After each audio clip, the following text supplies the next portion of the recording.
안녕하세요 여러분, 현서입니다. 오랜만입니다. 제가 또다시 오랜만에 찾아왔습니다. 왜 이렇게 시간이 빠르게 가는지 바쁘고 정신없이 살다 보면은 또다시 업로드 주기가 너무 길어지는데요. 제가 그래서 사실 지금 책을 4권 고른 것 외에는 어떤 말을 할지 전혀 준비를 안 하고 정리를 안 해놓은 상태인데, 이거를 준비까지 했다가는 촬영 일자가 더 늦어질 것 같아서 우선 뭐라도 찍어보려고 빠르게 촬영을 시작해봤습니다. 오늘 영상은 책을 굉장히 많이 읽고 또 독서 평식이 굉장히 심한 제가 엄선한 한국 소설 4권을 소개를 해드릴 거고요. 그리고 4권 다 여성 작가님들이셔서 해당 키워드에 관심이 있으신 분들은 더욱 재밌게 보실 수 있을 것 같고, 그렇지 않더라도 굉장히 좋은 책 추천 리스트를 얻어가실 수 있도록 제가 열심히 찍어볼 터이니 즐겁게 시청하시고 그러면 바로 시작해보도록 하겠습니다. 자, 그럼 첫 번째로 추천할 책은 바로 이유리 작가님의 브로콜리 펀치입니다. 단편 소설을 모아놓은 소설집이고요. 사실 제가 아직도 제 북튜브에서 이 책을 추천을 하지 않았다는 게 좀 놀라울 정도로 제가 좋아한 지 이미 몇 년이 된 그런 책입니다. 이 책의 단편들은 어떤 거대한 세계관에 거대한 사건을 그리는 게 아니라 좀 우리의 매일매일 우리네 하루하루의 좀 작은 이야기들을 조명하는 것이 이 책의 단편의 특징이고요. 근데 이렇게 작은 일상의 단위를 다루면서도 어떤 환상적인 장치가 꼭 들어가 있어요. 대부분의 단편에. 그러지 않은 단편도 있지만 저는 그 점이 굉장히 좋았고요. 저의 첫 북튜브에서 인생책으로 추천을 했던 임선우 작가님 유령의 마음으로를 좋아하셨던 분들이라면 이유리 작가님 브로콜리 펀치도 좋아하실 거라고 자신합니다. 왜냐면 물론 어떤 구체적인 결은 다르지만 그런 따뜻하거나 조금은 슬퍼도 다정한 그런 매일의 일상을 다루면서도 약간의 환상적 설정이 들어간다는 점이 이 두 책의 공통점이라고 보실 수 있을 것 같기 때문입니다. 이 책의 여러 가지 단편 중에서 저는 둥둥, 브로콜리 펀치, 이구아나와 나를 특히 좋아하고, 특히 저는 이구아나와 나가 정말 저의 최애 단편 소설 중 하나인데요. 우선 둥둥은 그런 아이돌 덕후의 이야기인데 아이돌 덕후의 애정을 이런 시선으로 바라보는 거 참 좋은 것 같다는 생각이 들게끔 만든 단편이었고요. 이 책의 표제작인 브로콜리 펀치는 신체의 일부가 이렇게 채소로 변하는 어떤 병색, 어떤 병마에 대한 이야기인데, 그게 결국 어떤 심리적인 상태와 연결이 되는 그런 병이기 때문에 어쩔 수 없이 이 현대 사회를 살아가는 사람으로서 공감이 될 수밖에 없는 그런 지점들이 있었고요. 제가 정말 좋아하는 이구아나와 나는 이제 말하는 이구아나가 나오는데 이 주인공은 수영 강사로 일하면서 근근히 살고 있고 뭔가 이 삶의 답답함을 느끼고 있는 상태고요. 이 이구아나의 경우에는 주인공의 굉장히 별로인 전남친이 이제 주인공의 집에 그냥 유기하듯이 이렇게 버리고 간 그런 반려동물입니다. 근데 반려동물이라고 하기에는 전혀 케어를 받지 못한 그런 건강하지 못한 상태고요. 이제 주인공도 이 짐덩어리 같은 이구아나를 어떻게 할지 모르겠는 이런 상태에서 이구아나가 주인공에게 말을 겁니다. 수영을 가르쳐 달라. 왜냐면 나는 그 이구아나들의 천국이라는 어떤 섬에 헤엄쳐서 가고 싶기 때문에 수영을 배우고 싶다라고 말을 걸면서 이제 이 이야기가 시작이 됩니다. 제가 이 단편을 진짜 정말 좋아해요. 그래서 사실 이 이구아나와 나만 따로 놓고 봤을 때는 제가 읽은 단편 소설 중에 거의 탑 랭커 완전 제 순위권 최애 소설인데도 왜 아직 브로콜리 펀치를 이 채널에서 추천을 하지 않았냐면, 사실 제가 언급한 이 3편의 단편 소설 외에 나머지들을 제가 좀 덜 좋아해서입니다. 그렇다고 막 별로다 이건 전혀 아니고, 근데 좀 제 취향과는 맞지 않는 단편들이 나머지 위치에 포진하고 있어서 그래서 제가 추천을 좀 망설였던 것 같은데, 그래도 사실 어떤 분들이라면 또 제가 언급한 3편의 단편 말고 낮은 단편을 더 좋아할 수도 있을 것 같고, 그렇기 때문에 정말이지 추천을 하고요. 소설을 입문하는 분들이 읽기에도 좋을 것 같고, 저 같은 경우에는 한국 소설을 진짜 거의 안 읽다가 한 20대 되면서부터 읽기 시작했는데, 저처럼 이렇게 외국 소설만 편식하던 사람이 약간 한국 소설의 매력을 알게 되기에도 굉장히 좋은 책이라고 생각해서 추천합니다. 자, 두 번째로 추천할 책은 황희 작가님의 기린의 타자기입니다. 제가 이 책을 밀리의 서재를 읽어서 실물로는 가지고 있지 않고요. 이렇게 사진을 띄워놓겠습니다.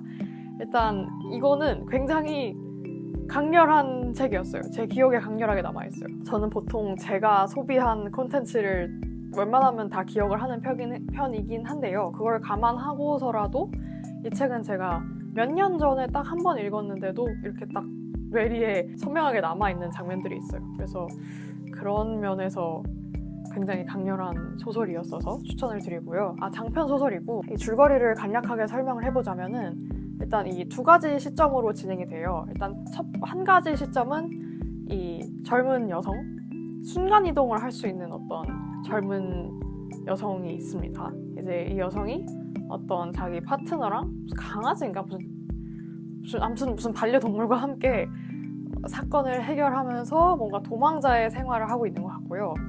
또 한 가지 시점은 어떤 중년 여성인데요. 이제 이 여성의 경우에는 남편이 이제 가정폭력 가해자예요.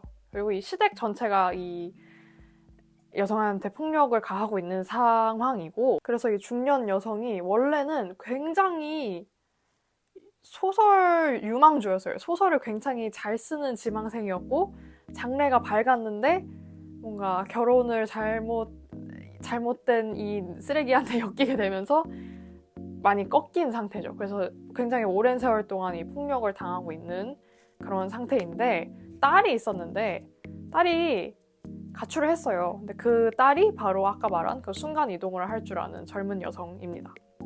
그리고 이제 이 중년 여성 측에서 어떤 소설을 배송을 받게 되는데요. 이제 거기서부터 많은 이야기들이 시작이 됩니다. 이게 줄거리 설명을 제가 한 거가 진짜 굉장히 간략하게 그 프레미스만 드린 거거든요. 근데 이거 이상으로 알아보지 않고 그냥 읽어보시는 거를 추천드립니다. 왜냐면 약간 반전이라고 언급해버리면은 이미 좀 스포를 하는 것 같아서 좀 망설였는데, 그러니까 뭔가 반전 비스무리한 무언가가 나오기 때문에 더 이상의 내용을 알아보지 않고 보시는 걸 추천을 드립니다. 저는 이 책을 정말 좋게 읽었습니다. 일단 폭력을 당하고 있던 이런 피해 여성이 어떻게 앞으로 나아가는가 하는 부분을 정말 잘 다뤘다고 생각을 해요. 물론 피해를 받은 입장인 사람이 항상 앞으로 나아가야만 하는 것은 아니라고 생각합니다. 그거는 피해자한테 너무 많은 책임을 지우는 일 같고, 그것과 별개로 이 책의 서사적으로 그 앞으로 나아가는 과정을 정말 잘 그렸다고 생각을 하고요. 그래서 이런 여성 서사의 측면에서도 굉장히 좋았고, 또 한 가지 좋았던 거는 이 작가님이 이 분위기가 있어요. 뭐라고 설명해야 될지 모르겠는데 약간 이 소설 전체에 약간 그 특유의 분위기가 있어요. 그게 약간 잔혹 동화 같기도 하면서, 근데 잔혹 동화라고 하면 왠지 굉장히 서양적인 그림 형제 같은 게 떠오르잖아요. 근데 이걸 좀 한국적인 그런 잔혹 동화 분위기를 좀 잘 살리신 것 같아서 저는 굉장히 재밌게 읽었던 책이고요. 추천드립니다. 오늘 추천해드린 책은 다 왜 진짜 얘기를 안 했지 싶은 책인 것 같아요. 그래서 세 번째로 추천해드린 책은 바로 정세란 작가님의 시선으로부터입니다. 시선으로부터 쉼표인데요. 머리가 너무 복잡하고 힘들고 현실이 너무도 불안할 때, 책으로 도피하고 싶을 때 읽기에 굉장히 좋은 책이에요. 그렇다고 해서 마냥 무슨 하하호호 부드러운 내용이기만 한 게 아니라 여러 가지 담론을 다루고 있는 책인데요. 로그라인을 이야기를 하자면 이 심시선 씨의 제사를 하와이에서 지내는 자식들의 이야기입니다. 근데 이 심시선 씨가 누구냐면은 이 모진 20세기를 굉장히 피어스하게 살아갔던 여성 예술가이고요. 이제 돌아가신 지 한 10주기가 됐는데, 사실 이 시선 할머니가 그런 유언을 남겼었어요. 제사 지내지 말라고, 애들 너무 고생이고 굉장히 고리타분한 옛날 문화다 하면서 지내지 말라고 했었고, 실제로 10년 동안 제사를 지내지 않았었는데 이제 장녀가 10주기를 맞아서 하와이에서 제사를 지내기로 결정을 합니다. 왜냐면 심시선 씨가 또 하와이의 역사가 있거든요. 네, 아무튼 근데 그런 보편적인 고래타분한 제사가 아니라 하와이에서 가장 인상 깊었던 어떤 순간에 대한 경험을 말로 공유하거나 물건을 가져오는 걸로 우리 제사를 지내자라고 하고, 이제 이 온갖 딸들, 아들하고 손녀, 손주 해가지고 모두가 이 하와이에서 그렇게 가장 인상 깊었던 한 순간의 물건을 가져오기까지의 이런 복작복작한 이야기를 다룬 소설입니다. 근데 복작복작하다라는 말이 주는 약간 그 해맑음과는 다르게 정말 다양한 담론들이 책에서 다루어지는데 그게 너무 무겁지는 않고 힐링을 하면서도 읽을 수 있었어요. 그래서 이 책에 사실 너무 다양한 사람들이 나오는데 저는 우윤희를 굉장히 좋아합니다. 우윤희와 그 우윤희 엄마의 서사를 굉장히 좋아하고 이제 우윤희 같은 경우에는 어렸을 때 굉장히 심하게 아팠었어요. 그래서 요즘 살면서는 내가 그렇게 어렸을 때 아프고 좀 위험했던 기억들 때문에 지금의 삶을 이렇게 좀 소극적으로 살고 있나 하는 그런 깁생을 하고 있는 상태고 그다음에 지금은 커서 그 영화나 뭐 애니메이션에 나오는 괴물을 디자인하는 그런 일을 하고 있는데요. 저는 이 캐릭터에 굉장히 뭐랄까 공감 내지 이입을 좀 했어요. 왜냐하면 저도 사실 저는 어렸을 때 막 죽을 병이 있었거나 이런 건 아니지만 아무튼 인생의 전반을 좀 아픈 상태로 좀 심신미약인 상태로 지내는 사람이고 그리고 저도 그렇게 부서지기 쉬운 건강을 가지고 있는 사람이면서도 괴물을 만들어내는 우윤희처럼 좀 그렇게 강한 일을 하고 싶어하는 사람이어서 사실 막 상황이 똑같은 건 전혀 아니고 다른 게 너무 많지만 뭔가 이 인물에 굉장히 공감을 하면서 읽을 수 있게 되었고 그 다음에 우윤희는 서핑을 하면서 이거 좀 스포일러지만 근데 그 서핑에 성공한 바닷물을 이렇게 기르면서 하는 그 지문이 정말 좋았어요. 우윤과 똑같이 물에 흠뻑 젖은 죽음이 어린 시절 그렇게 두려워했던 대상이 투명한 팔을 우윤의 어깨에 잠시 두르고 기이한 격려를 해주었다. 저는 이 문장을 굉장히 중요합니다.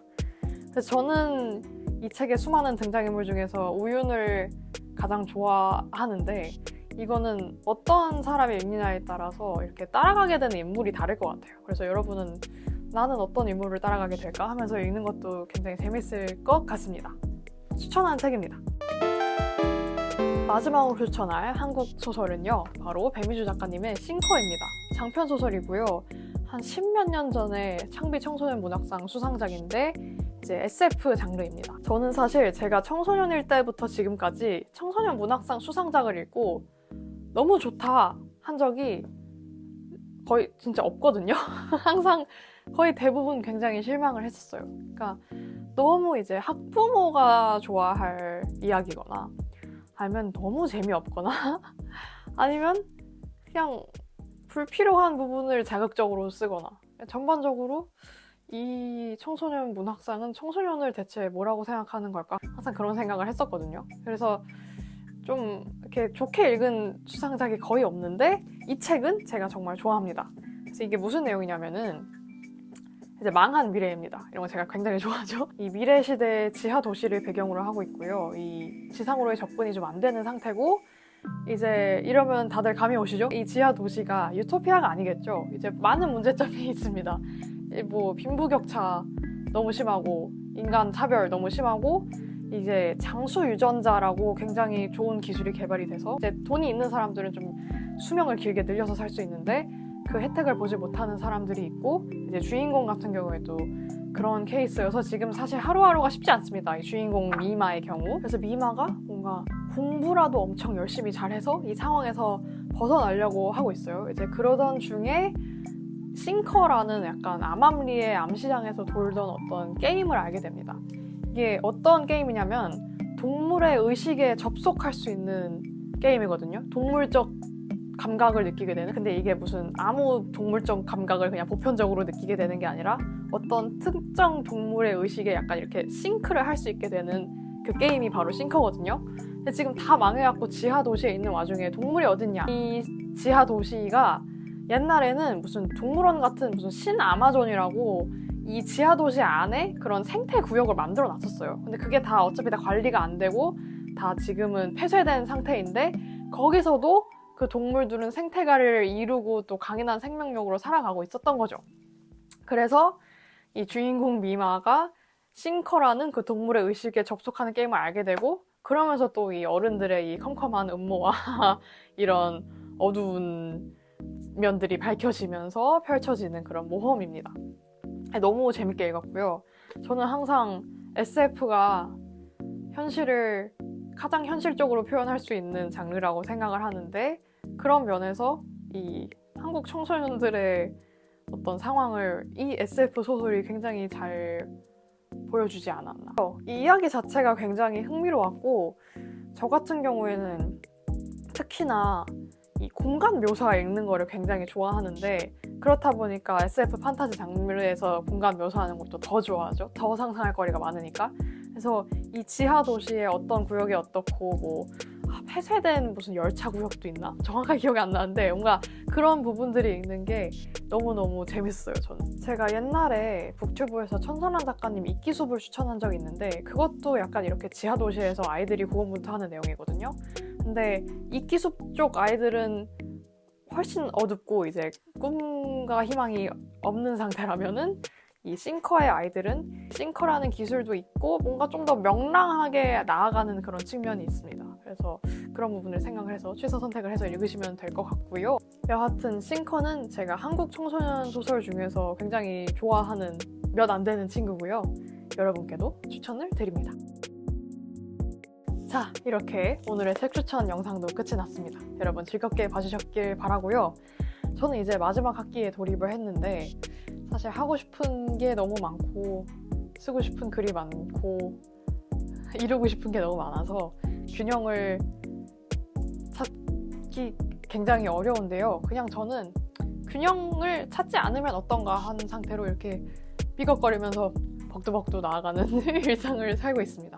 숨을 고르고 균형을 잡는 것을 선택을 하지 않고 그냥 이 상태로 전진을 하자, 이거를 선택한 상황에서 사실 굉장히 큰 단점 중에 하나가 이렇게 유튜브 같은 걸 꾸준하게 하지 못한다는 것이 지금 제 삶의 패턴의 너무 큰 단점인데, 그래서 항상 유튜브를 찍을 때마다 너무 오랜만에 찾아와서 죄송하다는 말씀을 드리는데요. 저희 구독자분들은 저의 이런 면까지 너무 이해를 잘 해주시는 것 같아서 항상 너무 죄송하고 감사한 마음이고, 여러분들께 제가 항상 너무 큰 힘을 얻습니다. 너무너무 감사드리고요. 이번 북튜브 영상도 재밌게 시청을 하셨길 바라고, 저는 이제 브이로그도 열심히 찍어보도록 해보겠습니다. 그러면은 정말 항상 많은 감사를 드리고요. 저는 다음 영상에서 뵙도록 하겠습니다. 안녕!